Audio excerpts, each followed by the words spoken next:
Orang yang sudah paripurna kesadarannya, oleh tumbuhan juga dinantikan kehadirannya. Orang yang sudah paripurna kesadarannya, oleh binatang juga dinantikan kehadirannya. Bahkan orang yang sudah paripurna kesadarannya, oleh mereka yang tidak kelihatan, leluhur-leluhur kita di sekitar kita ini banyak sekali. Ada triliunan, banyak sekali. Memang tidak kelihatan bagi mereka yang tidak tahu ilmunya, tapi bagi mereka yang sadar bahwa sebetulnya yang sedang menunggu untuk punya tubuh baru di sini itu banyak sekali. Mereka tidak bisa berbicara langsung karena sudah tidak diberikan tubuh untuk berbicara, tapi mereka ada. Makanya saya selalu mengajak kita, mari kita doakan semoga seluruh makhluk hidup, baik yang kelihatan maupun yang tidak kelihatan, di setiap ruang dan waktu, di semua tingkatan, semoga mereka berbahagia. Doa itu nggak usah pakai bahasa tertentu, ucapkan dalam bahasa yang kita mengerti.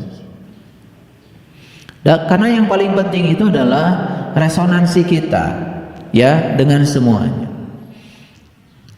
Ketika kita mengucapkan kalimat itu, semesta ini bergetar, karena kita sedang mengirim sinyal-sinyal energi ke semesta.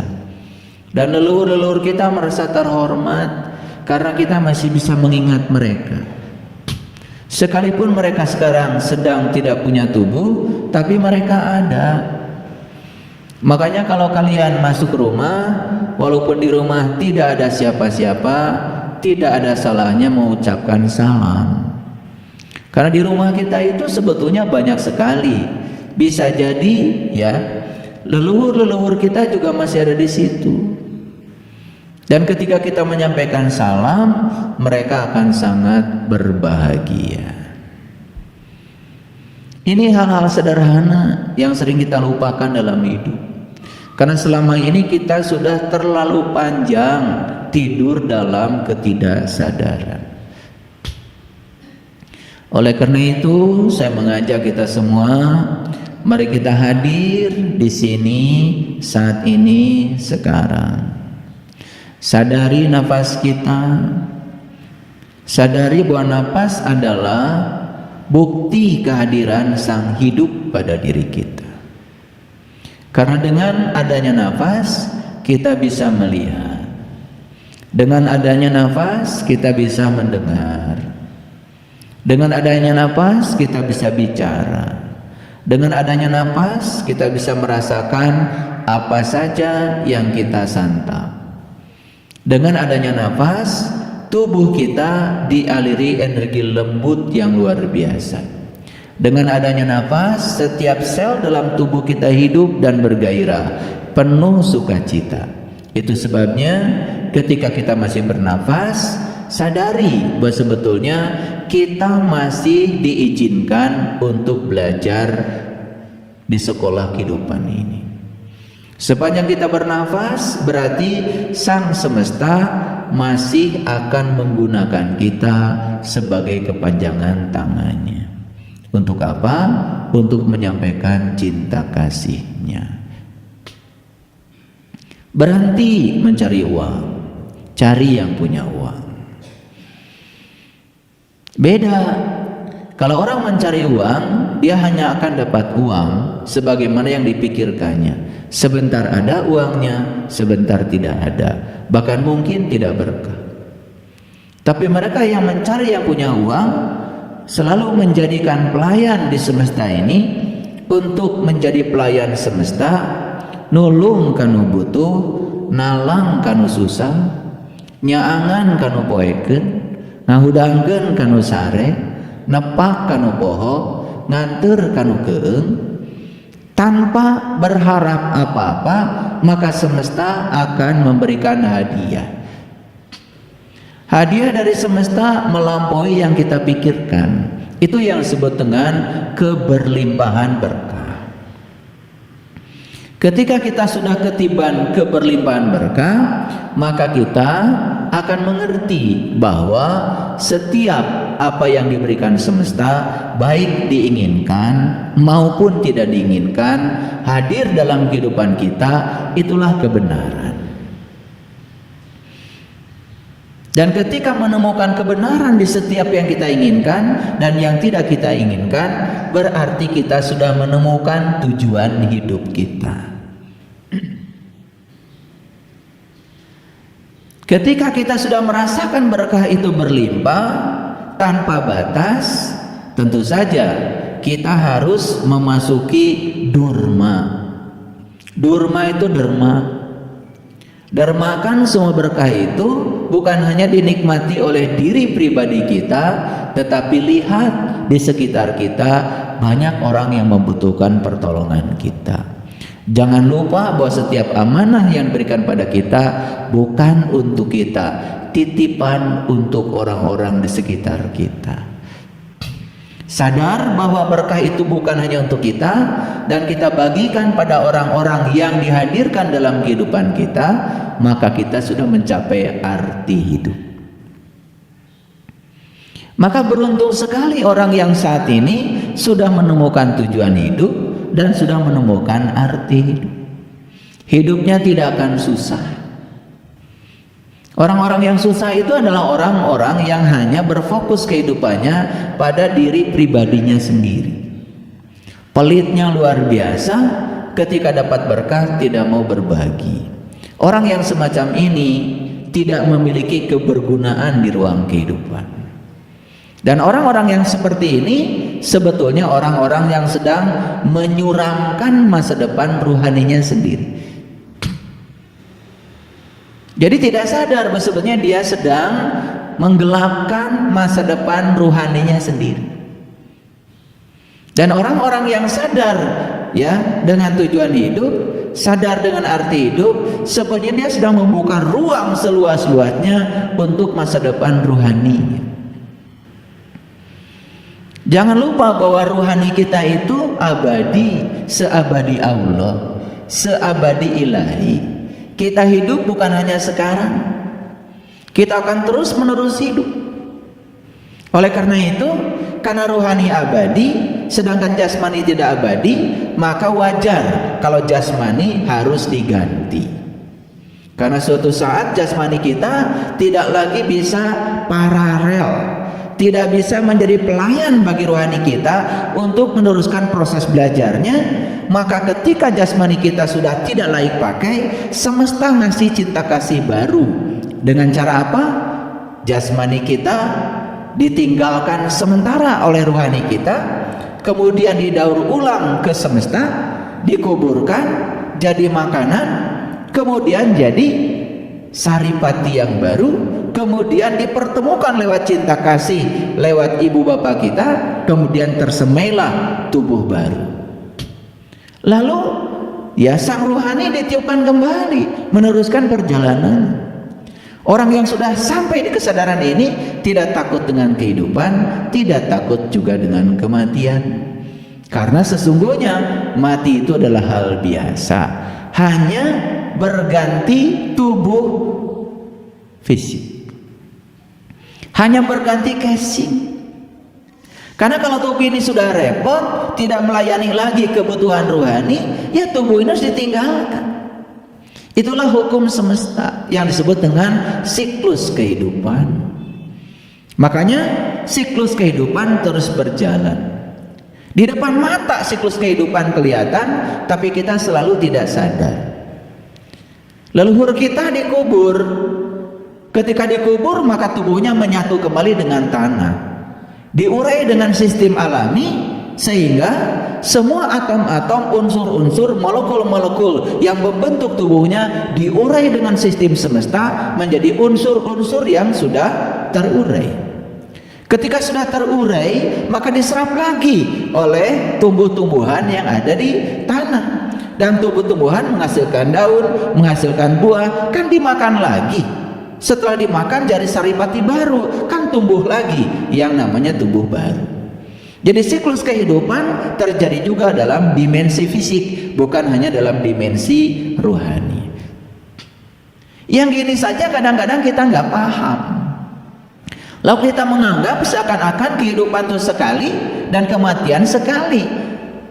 Makanya reinkarnasi, suka atau tidak suka, itu merupakan sebuah hukum alam. Reinkarnasi tidak perlu keyakinan, karena reinkarnasi bukan ranah keyakinan. Anda percaya, Anda tidak percaya, hukum alam tidak bergantung Anda percaya atau tidak percaya, akan berjalan terus.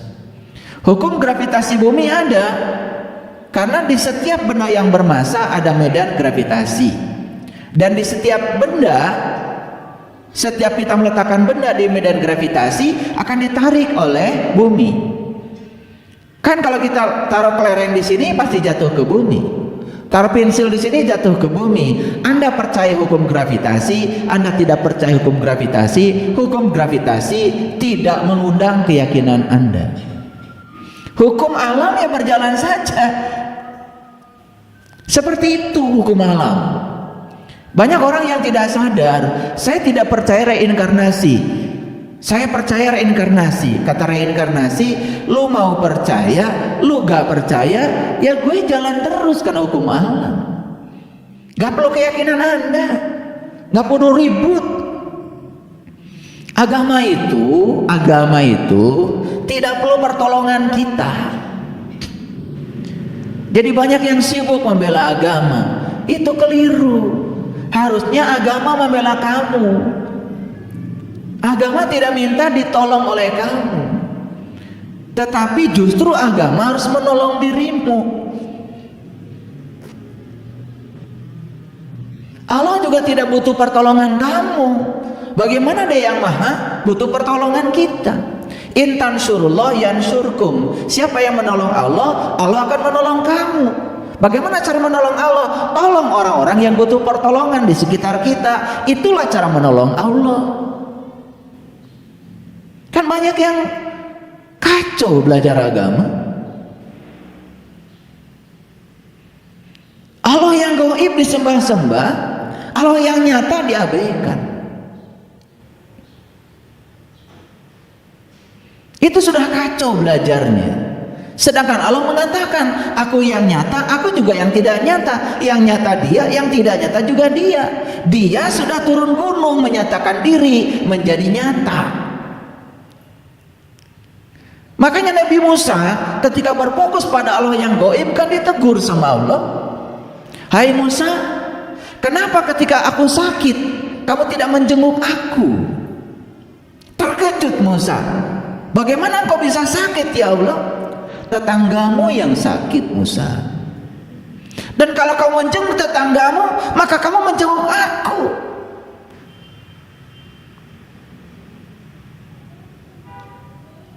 Jadi banyak orang yang berfokus ya terus saja mengejar Allah yang gaib.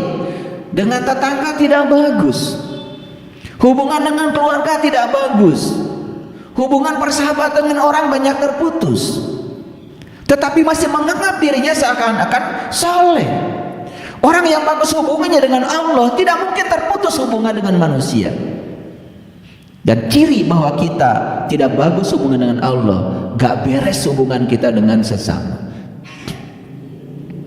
Itu salah satu ukuran untuk mengukur seberapa bagus hubungan kita dengan Allah, seberapa bagus hubunganmu dengan manusia.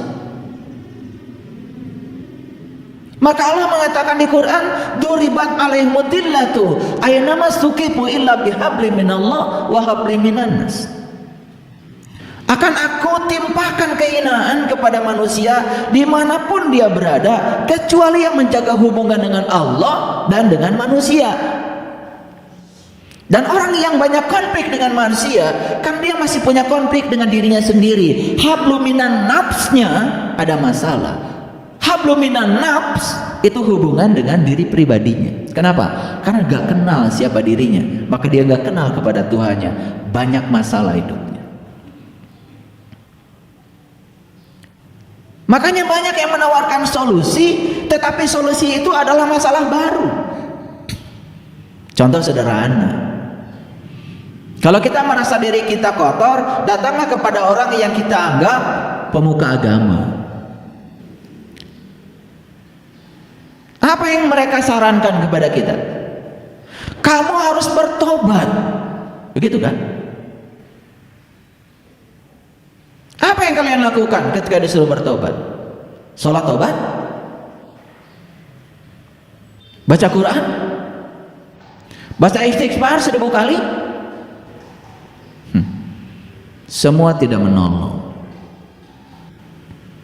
Karena taubat sendiri asal kata taba, ya tubuh taubatan. Taubat itu kembali. Kamu kembali pada jati dirimu, kamu kembali pada asalmu. Sadari bahwa manusia sesungguhnya bukan tubuh yang diberi jiwa, tapi jiwa yang difasilitasi oleh tubuh. Aslinya kita adalah makhluk cahaya, aslinya kita makhluk spiritual, aslinya kita adalah nur ala nur. Kembali pada jati dirimu. Sadari bahwa Anda dengan Tuhan itu sejenis awalnya. Bukankah diri kita ini adalah ruhku yang dititipkan Allah ke dalam diri kita? Siapa diri Anda? Gak ada ruhmu, yang ada ruhku, bagian dari dirinya Tuhan, dari diri sejati kita. Bukankah dia juga?